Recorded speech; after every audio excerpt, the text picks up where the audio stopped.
And then Thursday, you'll have a quiz on what we're doing today, writing and balancing. And you have videos to watch that will help. So tonight, there is a video over which is single replacement reactions on Friday. Lab on Friday.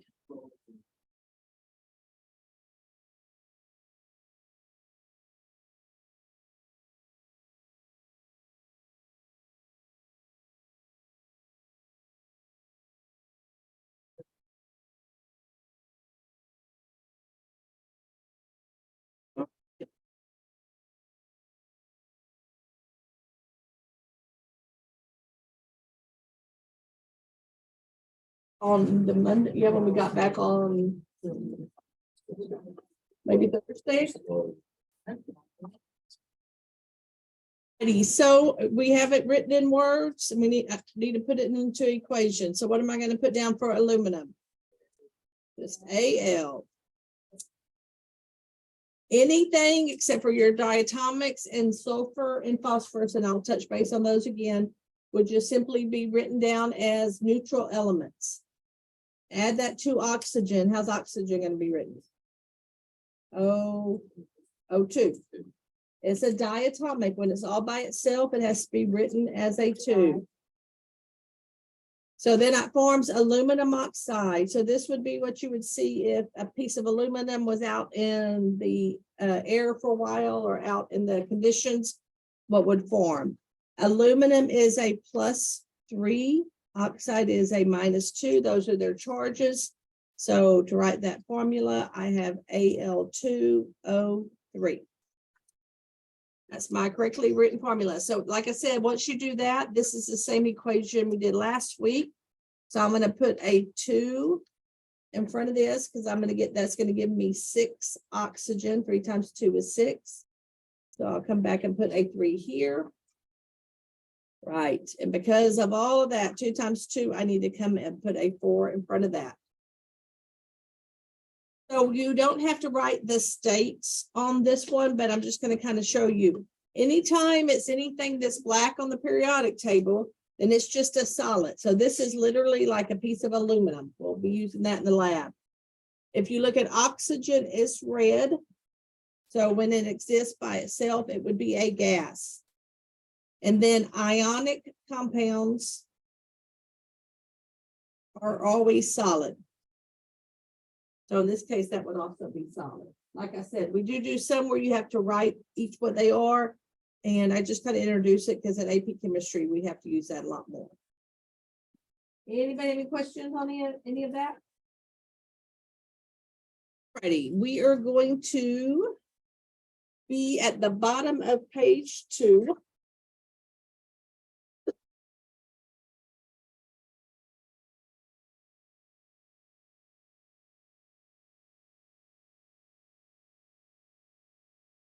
All right.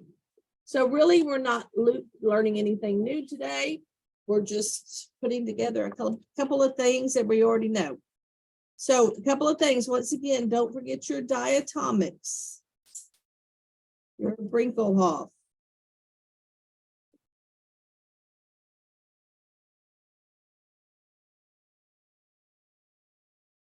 Those 7 elements, when they're all by themselves, they have to be 2 atoms together. Most of them are gases, but bromine is in blue, so that means it's a liquid at room temperature, and iodine is a solid at room temperature.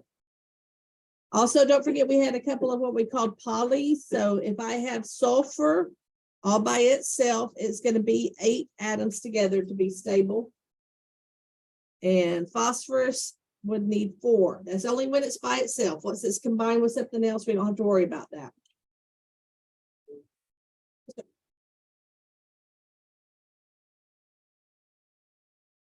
Okay, we started. All right. So let's look what we have here. It says iron, so I am just writing Fe. I think, oh yeah, there should be some notes up there. That's not an ion. It doesn't have a charge. It's just a piece of iron. Protons equal neutrons. Sulfur, because it's by itself, there would be 8 of them. And those are going to produce iron sulfide. This Roman numeral tells me this is a +2. Sulfide is a -2. So that means they're already equal to each other. So I just need 1 of each to make my compound. So that would be kind of like my rough draft. And then I need to balance it. Sulfur has 8. So I'm going to put an 8 here, which means now I've changed my iron. So I would have to come back and put an 8 here also. Whatever subscripts you have on the reactant side, that's not necessarily the subscripts you'll have on the product side. It depends on how things are combined. And also remember that 2 tells you the charge of the metal in front of it. It doesn't tell you what the subscript should be.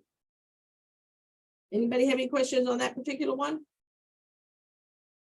All right, we'll just work through another one. Zinc, same thing, just a piece of zinc hanging around.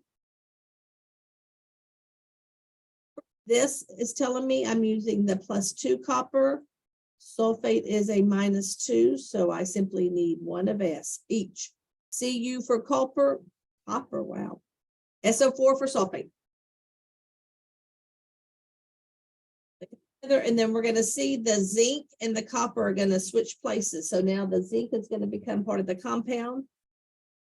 That's +2, sulfate's -2. So once again, I need just 1 of each. And now the copper has been kicked out, so it is now all by itself. Just a piece of copper.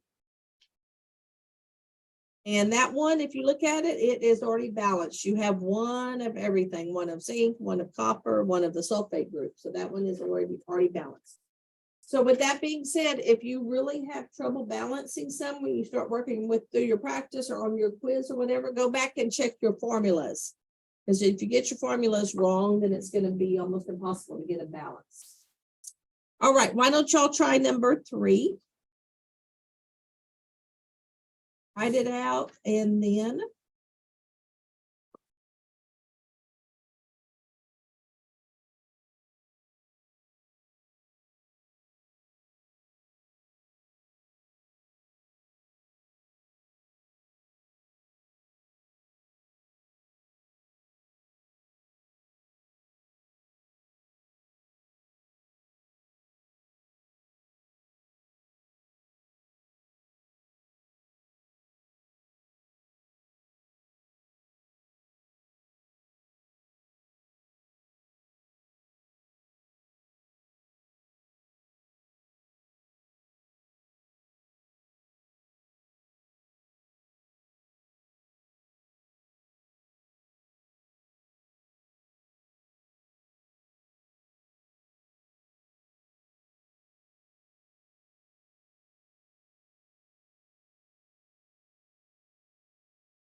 just like the way of doing it.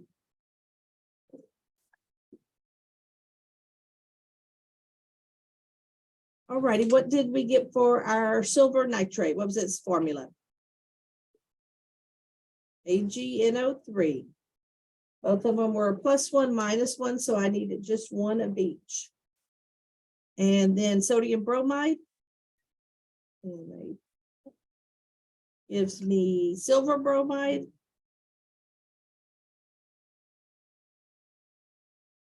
Once again, +1, -1, and sodium nitrate. NO. It is already balanced. Because that really is where there are some better examples. So at the top, it should say word equations. This is the old way of saying what a charge is on, in this case, iron, and we're doing it with Roman numerals. But if you saw it as ferric, you would be able to match it up. It is on your ion sheet. So every once in a while, that'll pop out in some worksheet I may have copied off the internet. All right.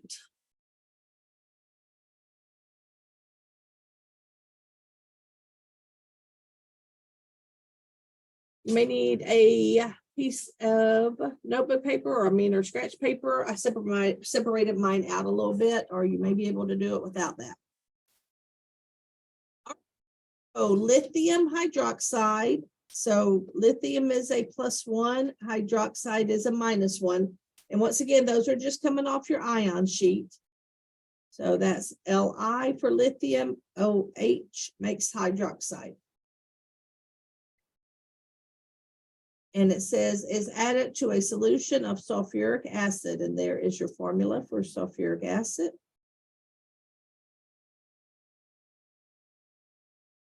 And when that is combined, you end up with lithium sulfate and water.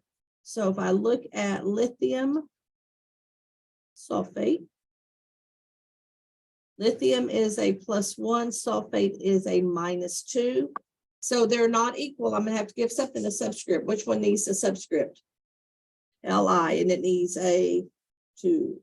And then SO4. And then we have water. All right, so that would be my rough draft. It is not balanced. Just glancing at it, I have 2 lithium, only 1 over here. I'm going to go through this atom count. If you don't need to do that, because quite a few of these are pretty easy to balance, that's fine. You don't have to do that. I'm going to, once again, like we talked about on Thursday, this SO4 is a sulfate. So I'm going to keep all of that together. So same thing I'll have over here. All right, so I'm just going to start my count. Lithium, I have 1. Oxygen, I just have this 1 because we're letting those 4 be part of the sulfate. And then for hydrogen, I have 1 here and 2 here for a total of 3. And if I think of sulfate as just one entity or one thing, it would be 1. Do the same thing over here. Lithium, I have 2. Oxygen, just 1. Hydrogen, I have 2 from the water, and sulfate, I have just 1 again. So that's kind of my beginning where I'm at. So the first thing right off the bat, lithium is off. I need 2. I only have 1 here, so I need to put it in front of the compound that has lithium in it. So that changed my lithium to 2.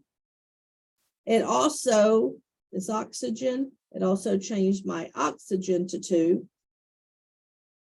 Now, if we look at our hydrogen, we have 2 here and another 2 for a total of 4. And that particular one did not affect the sulfate. So now I'm going to go back over to my other side. And if I look at my oxygen, I have 2 here. I only have 1 here. So I'm going to put a 2 in front of the compound that contains oxygen.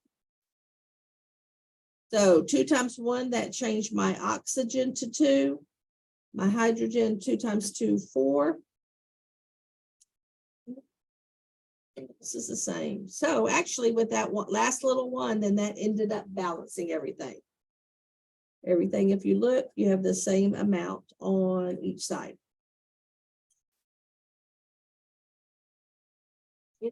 On that particular one? All right, why don't y'all give number 2 a try?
All right, we worked through that. Once again, magnesium, just a piece of magnesium.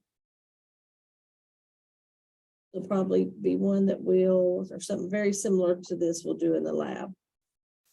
Then I have sodium fluoride, a +1, a -1. So I just need to write symbols, NaF. And yeah, magnesium and sodium exchange places. So I need MgF, what? 2. The +2, that's a -1. So my fluoride needs A2. And then now sodium is just floating around by itself. So same thing, I'm going to go ahead and do an atom count. You probably or may not need to. And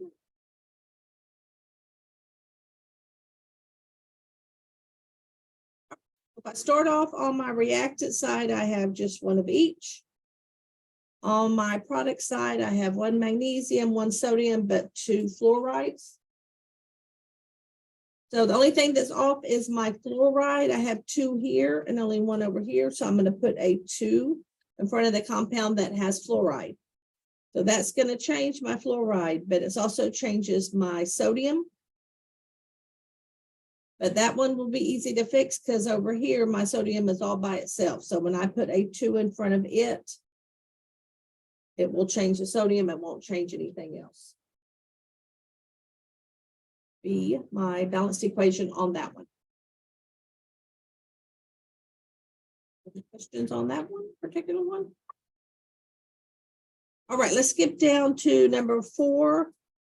Just because it shows a different kind and finally shows the diatomic. So like I said, most of them should be pretty easy to balance. If you're having trouble balancing, go back and check your formula. This is a combustion reaction. I have a hydrocarbon compound that keeps hydrogen and carbon, and I'm combining it with oxygen. And it's always going to give me the same two products, CO2 plus H2O. I'm going to write that all out better. So these equations, they're nice when we get to this because we don't have to worry about looking at our ion sheet and writing the formulas out because they're all covalent compounds. But these are the ones that sometimes are a little bit harder to balance. So I'm going to just write out my formula that they give me. I do not know what that compound is called. Is that glucose formula? Right. So, and it says it's burned in the presence of oxygen. So once again, you have to remember that is a diatomic. If you don't remember that, it's going to be very hard, impossible to get it correct. All right. So I am going to do a tally on this one because they can get a little bit harder. All right, so on my reactant side, I have 6 carbon, 12 hydrogen, and then look at my oxygen, I have 6 here and another 2 here for a total of 8. 1 hydrogen, I have 2, and my CO2, I have 2 here, add another one for 3. Whenever you're doing these type, I always recommend that you just start with your carbon. So I need 6 carbon, so I need to put it in front of the compound that has carbon in it. It'll change it to 6. And now it changed my oxygen too. So 6 times 2 is 12. And then I had this little oddball one over here for 13. I'm going to do my hydrogen next. So I need 12. I only have 2 here, so I need to put a 6. 6 times 2 will give me 12. And now where are we at on our oxygen? 6 times 2 plus another 6, right? For 18? All right. To 18 there. So I need 18 oxygen. Usually we would just cut that in half and put a 9 in front of that one. But if you notice, I already have 6 oxygen. So I'm going to take my total 18 that I need. I'm going to subtract the 6 that I already have because we don't want to put any coefficient in front of that glucose. That would change everything. So really, I only still want something in front of my oxygen. So if I do that difference, I have 12. So that means I need to find a place for 12 oxygen. So what am I going to put in front of my oxygen? 6. And that would give me my balanced equation.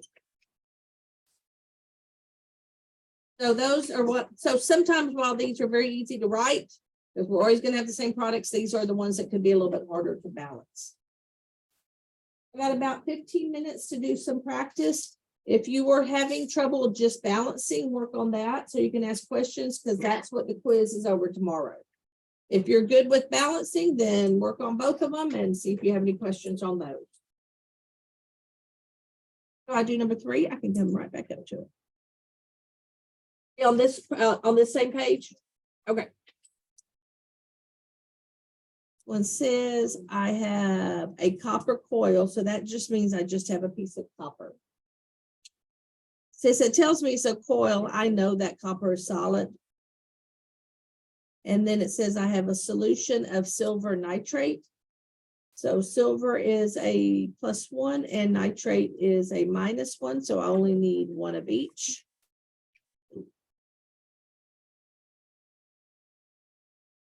Whenever you get to either AP chemistry or college chemistry, if something is in solution, that means it's aqueous, it's dissolved in water. So once again, copper and silver are going to exchange places. So now my silver is all by itself, Ag. And now my copper, I have copper nitrate, so it would be CuNO3,2. Because copper is oh no, that's it. That's a 1. Never mind. I don't even making it harder than I had to. We just need CuNO3. So if we look at all that written, we have 1 of everything. So that's actually already balanced. Was it just because it said coil? It could say a piece of copper, anything like that. Let me know if you need help. I'm going to come around as soon as I stop recording.